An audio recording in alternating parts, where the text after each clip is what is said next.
नमस्कार बच्चों, ज्ञानदीप कार्यक्रम के अंतर्गत कक्षा 6 के विषय गणित में मैं प्राची बहुगुणा आपका हार्दिक अभिनंदन करती हूँ।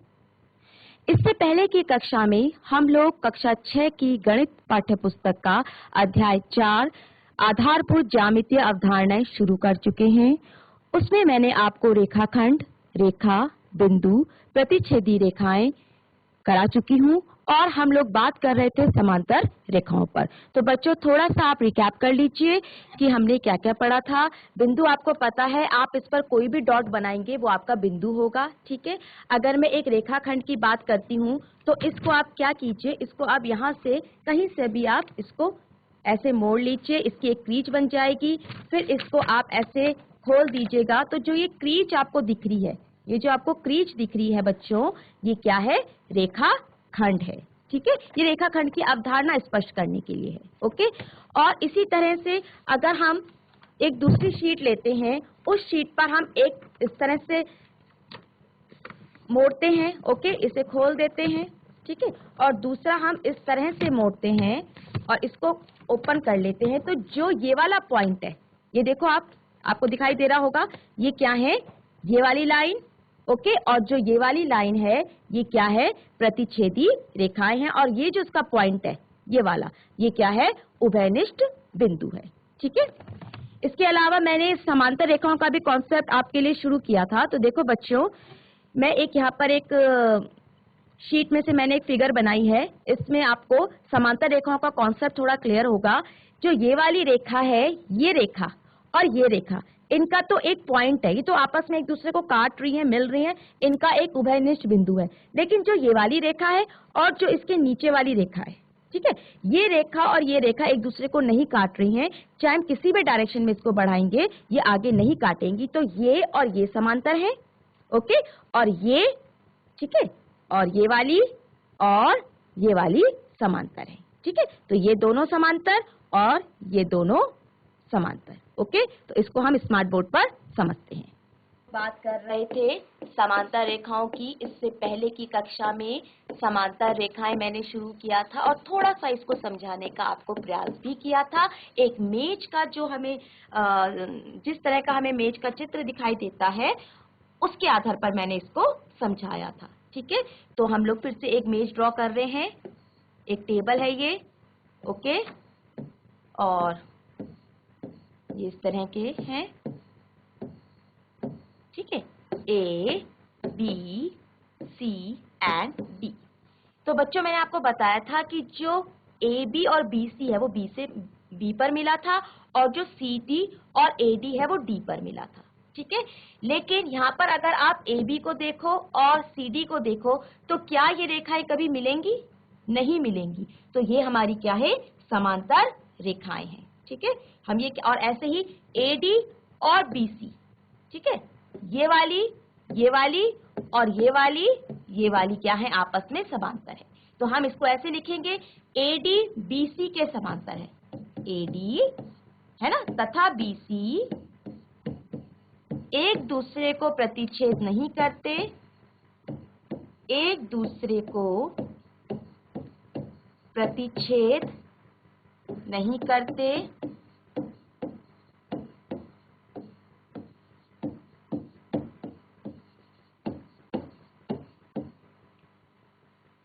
और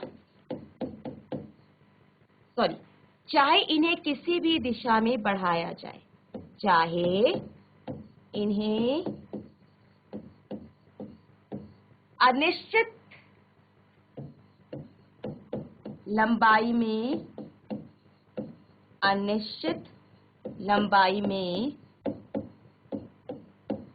किसी भी दिशा में बढ़ाया जाए, किसी भी दिशा में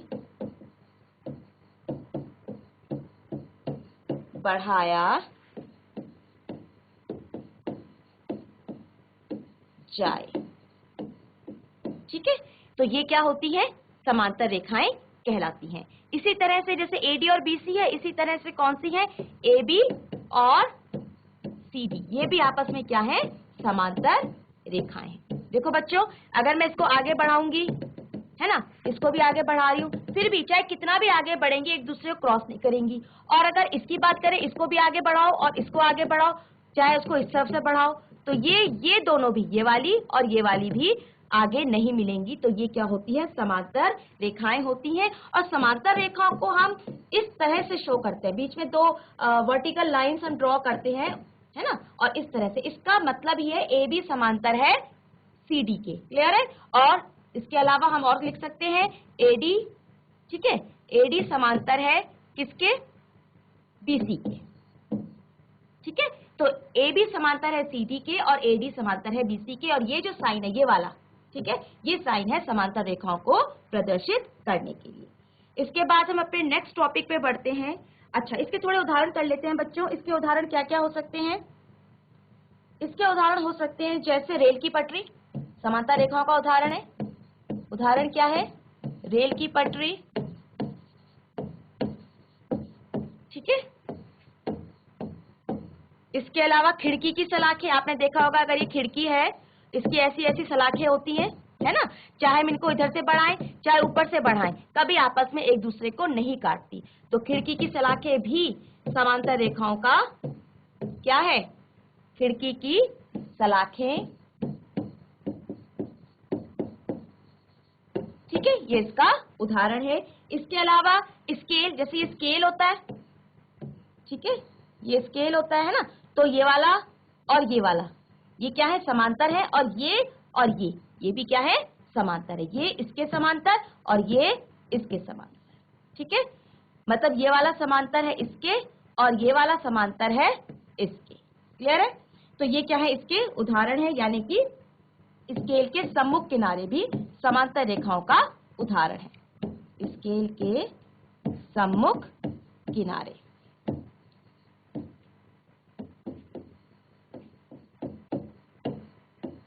ठीक है, तो ये हमारे उदाहरण थे समांतर रेखाओं के। इसके बाद हम नेक्स्ट टॉपिक पे बढ़ते हैं जो कि है किरण। किरण, जिसको इंग्लिश में बोलते हैं रे। क्या बोलते हैं, रे, ठीक है। किरण भी क्या होता है, एक प्रकार से रेखा का ही भाग है बच्चों। रेखा तो अनंत होती है, ठीक है, तो उसी में से रेखाखंड बनेगा, उसी में से किरण बनेगी। तो किरण भी क्या है, रेखा का एक भाग है, रेखा का एक भाग है, ठीक है। और लेकिन इसमें बात क्या है, ये एक बिंदु से प्रारंभ होता है, एक बिंदु से प्रारंभ होता है, से प्रारंभ होती है, प्रारंभ होती है और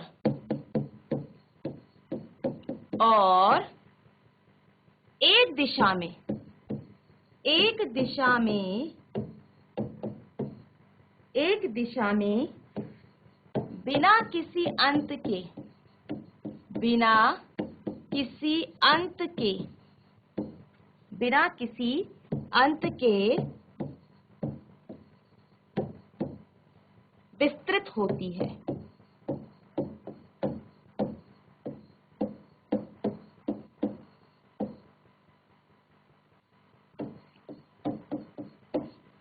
तो क्या पढ़ा हमने, किरण रेखा का एक भाग है, एक बिंदु से प्रारंभ होती है और एक दिशा में बिना किसी अंत के विस्तृत होती है। इसको हम क्या कहते हैं, किरण कहते हैं, यानी कि इंग्लिश में हम इसको कहते हैं रे। तो क्या है ये, थोड़ा समझते हैं। देखो बच्चों, ये है आपकी टॉर्च। अब तो खैर इसका जमाना नहीं रहा, लेकिन पहले ये टॉर्च बड़े काम की होती थी, ठीक है। तो टॉर्च है और ये इसका छोटा सा बल्ब है, समझ आ रही है बात। अब इससे निकलने वाली किरणों को देखो, ठीक है, ऐसे ही सन है, इससे निकलने वाली किरणों को देखो,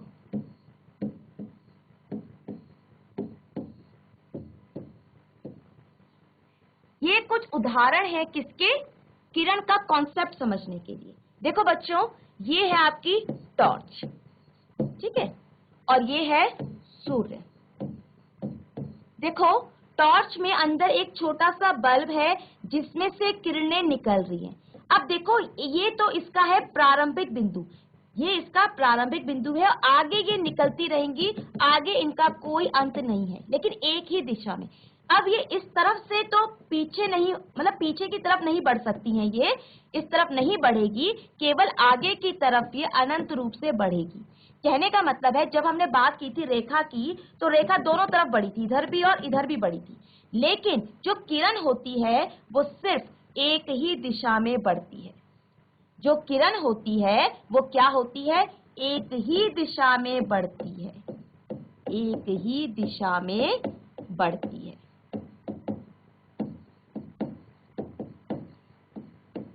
ठीक है, जैसे कि अगर मैं इस पॉइंट को P ले लूं तो P इसका प्रारंभिक बिंदु है। P क्या है, प्रारंभिक बिंदु, प्रारंभिक बिंदु।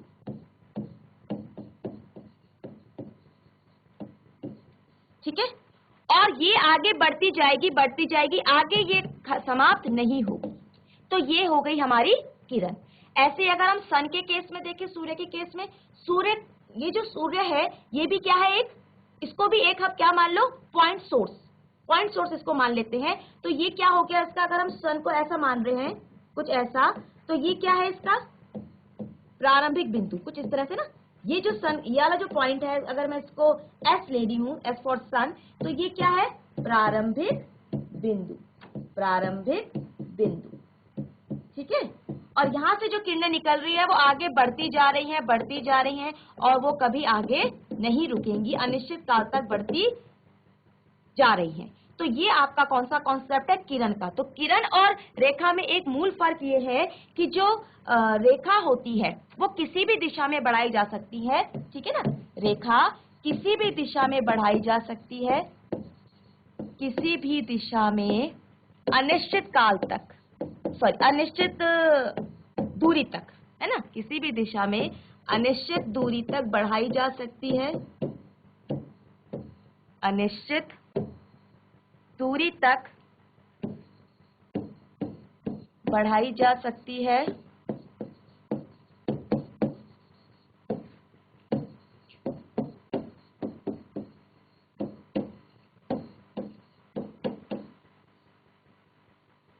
किंतु किरण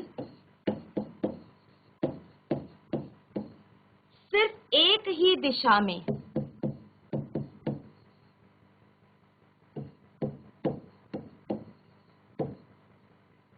सिर्फ एक ही दिशा में बिना किसी अंत के विस्तृत होती है, यानी कि आगे लगातार बढ़ती रहती है, बिना किसी अंत के विस्तृत होती है, विस्तृत होती है। ठीक है, तो इसको हम, आपने से समझ लिया, रेखा किसी भी दिशा में अनिश्चित दूरी तक बढ़ाई जा सकती है, किंतु किरण यानी कि रे सिर्फ एक ही दिशा में बिना किसी अंत के विस्तृत होती है। इसको हम समझते हैं, जैसे ये है एक किरण, तो किरण में सिर्फ एक तरफ एरो लगेगा जहां ये बढ़ेगी, क्लियर है। ये इसका पॉइंट है जहां से इस किरण का प्रारंभ हुआ, ठीक है। टॉर्च के मायने में ये क्या था, बल्ब, और सन के मामले में ये सन खुद था।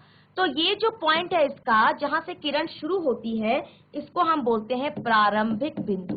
क्या बोलते हैं, प्रारंभिक बिंदु, यानी कि जो इसका पॉइंट सोर्स है, जो बिंदु स्रोत है, वो क्या कहलाता है, प्रारंभिक बिंदु, है ना। इसको हम आम भाषा में हम इसको कह सकते हैं बिंदु स्रोत, जो है, जो इसका बिंदु स्रोत है। ठीक है, ये आम भाषा में है बच्चों, इसको लर्न करने की जरूरत नहीं है, ज्योमेट्रिकली हम इसको प्रारंभिक बिंदु कहते हैं। और ये आगे बढ़ रही है, यहाँ पर कोई पॉइंट P भी है, ठीक है। तो ये जो है यहाँ से A और P, तो इसको हम इस तरह से शो कर सकते हैं, A P और एक साइड एरो, ठीक है। देखो अगर ए और पी में दोनों साइड एरो है तो ये है रेखा। क्या है ये? रेखा। और अगर सिर्फ एक साइड एरो है तो ये है किरण। क्या है ये? किरण। तो समझ में आ गया फर्क? ये जो एक साइड आगे बढ़ेगी वो किरण होगी, और जो दोनों साइड किसी भी दिशा में आगे बढ़ती रहती है वो क्या हो जाएगी? रेखा हो जाएगी। और हाँ, अगर ये है, ठीक है, ये रेखा खंड है। तो मैं उम्मीद करती हूँ कि आपको ये चीजें समझ भी आ रही होंगी, क्योंकि रेखाखंड की तो एक निश्चित लंबाई हो जाती है। जैसे 5 सेंटीमीटर का रेखाखंड खींचना है, 2 सेंटीमीटर का रेखाखंड खींचना है, ठीक है, वहां तो एक निश्चित दूरी हो जाती है, वो तो फिक्स होता है, वो नहीं बढ़ता फिर आगे, ठीक है। लेकिन रेखा दोनों तरफ आगे बढ़ सकती है, और किरण जो होती है एक दिशा में आगे बढ़ती है। क्लियर? ये चीजें आपको समझ आ रही होंगी। इसके बाद हम नेक्स्ट टॉपिक पे जाते हैं, जो है कर्व, यानी कि वक्र। वक्र जिनको हम इंग्लिश में बोलते हैं कर्व। क्लियर है? देखो बच्चों, वक्र का मतलब क्या होता है? आप कागज पर कुछ भी लाइनें खींचो, ये ये सारे के सारे जो हैं वो क्या है? वक्र है। जब हम कागज पर पेंसिल से किसी भी प्रकार की लाइन खींचते हैं तो वो सारे के सारे क्या होते हैं? वक्र कहलाते हैं। ठीक है, कागज पर पेंसिल से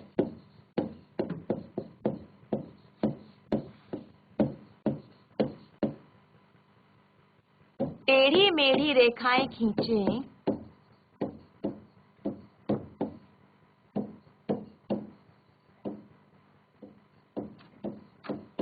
रेखाएं खींचे तो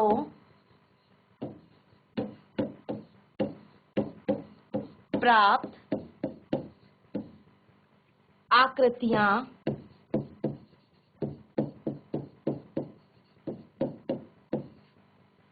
वक्र कहलाती हैं। वक्र कहलाती है। ठीक है, अब देखो बच्चों, जब आप वक्र की बात सुनते हो तो आपको लगता है कि वक्र का मतलब है जो कर्व है, जिसमें गोलाई है, जो सीधा नहीं है। ठीक है, आम भाषा में वक्र का मतलब होता है सीधा नहीं, लेकिन गणित में सीधा भी वक्र हो सकता है। ये बच्चों याद रखना, अगर ये लाइन है और मैं इसको बोलूं ये वक्र है, तो साइंस मैथ्स की लैंग्वेज में ये एक वक्र है। ठीक है, तो गणित की भाषा में जो सीधी रेखा होती है वो भी क्या होती है? वक्र होती है। गणित में सीधा भी वक्र हो सकता है। सीधा भी वक्र हो सकता है।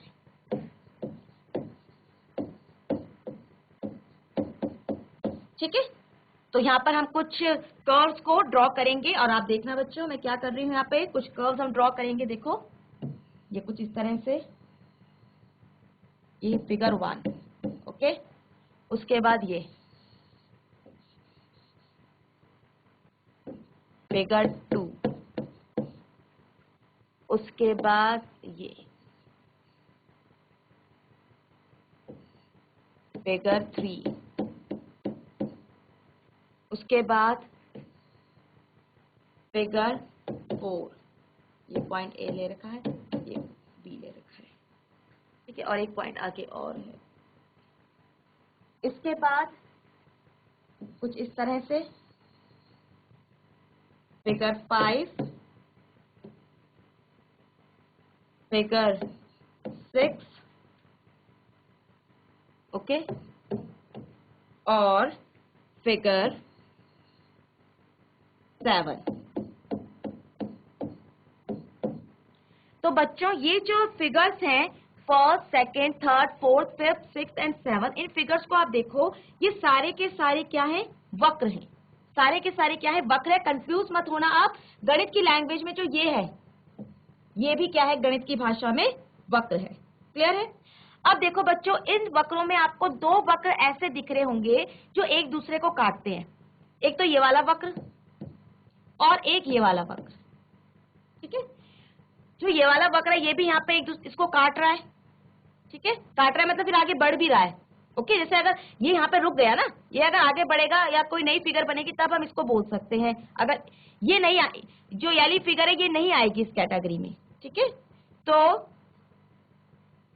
ये हम देख रहे हैं फिगर 3 एंड फिगर 7। अब देखो बच्चों, इसमें यहाँ पे ये काट रहा है, ये पॉइंट, ये वाला पॉइंट जो है इसमें क्या हो रहा है, काट रहा है। ठीक है, और ऐसे ही यहाँ पर भी देखो तो यहाँ पर ये काट रहा है, ये वाला पॉइंट, ये वाला जो पॉइंट है। क्लियर है? तो ऐसे भी वक्र होते हैं जो अपने को काटते हैं, ऐसे भी वक्र होते हैं जो खुद को काटते हैं। ठीक है, और जो बाकी वक्र हैं, जैसे ये वाला वक्र हो, सॉरी, जैसे ये वाला वक्र हो गया, ये वाला वक्र हो गया, ये हो गया, ये हो गया, ठीक है, और ये हो गया।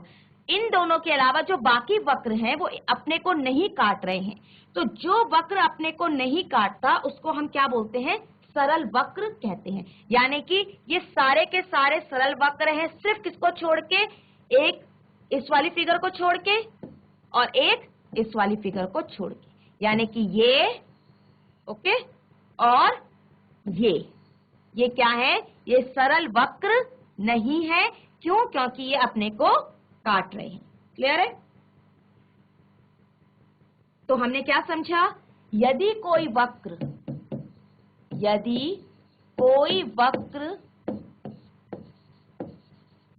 स्वयं को ना काटे, स्वयं को ना काटे, तो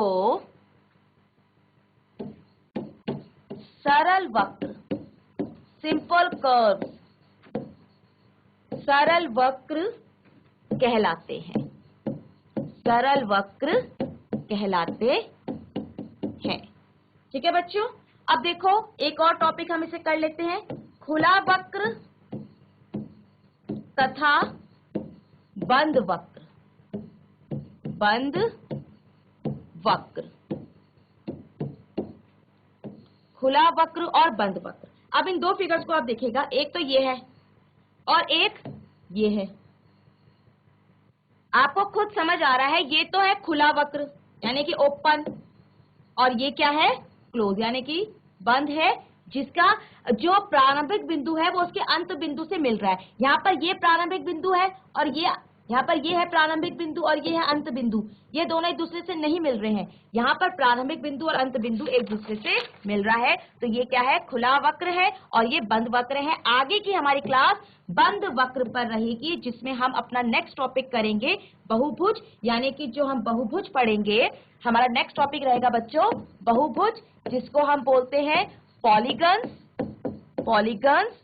और ये जो है ये कौन किस में आएगा, बंद वक्र में। ठीक है, तो खुले वक्र पे हमारी चर्चा नहीं रहेगी, तो हमारा जो नेक्स्ट टॉपिक रहेगा बहुभुज, वो बंद वक्र पे रहेगा, और इसमें हम आगे समझेंगे कि बहुभुज क्या होता है और कितने प्रकार के बहुभुज हमारे कोर्स में है।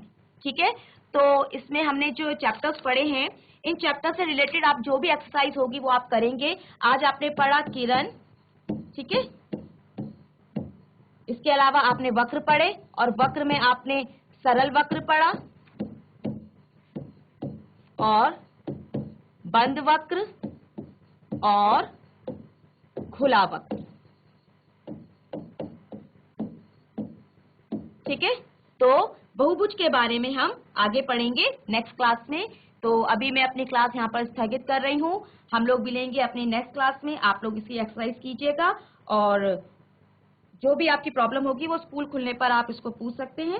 इसके बाद हम लोग अपनी नेक्स्ट क्लास में मिलेंगे। Thank you so much. आपकी क्लास यहीं पर स्थगित।